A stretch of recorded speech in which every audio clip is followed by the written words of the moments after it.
हे आहे असुरांच्या घातासाठी आज केवळ 11 रूपानं इथं अवतीर्ण झाली. मग सांग आई, हे 11 रूप तुझं पाहिलं या रूपाला महत्व ते का? हे नारदा, हा, आज भक्तांच्या संरक्षणासाठी आज साक्षात शिवशंभो महादेव आणि पार्वती माता एक रूप होऊन आज साक्षात मी हा अवतार धारण केलेला आहे. हा, आणि साक्षात शिवपिंडीचा भेद दादा शिवपिंडी तुम्ही अवतीर्ण केले. हा, म्हणूनच या अवताराला सारे माझे प्रिय भक्तगण हा, साक्षात या राक्षसांचा घात करण्यासाठी आज मी हे रूप धारण केलं.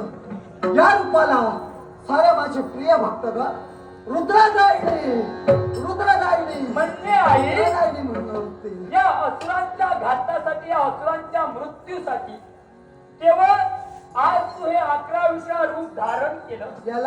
याला पुढे या विश्वात मृत्यू रुद्राणी म्हणून ओळखलं जाईल. मग आई या असुरांच्या घातासाठी हे रूप तू धारण केलं.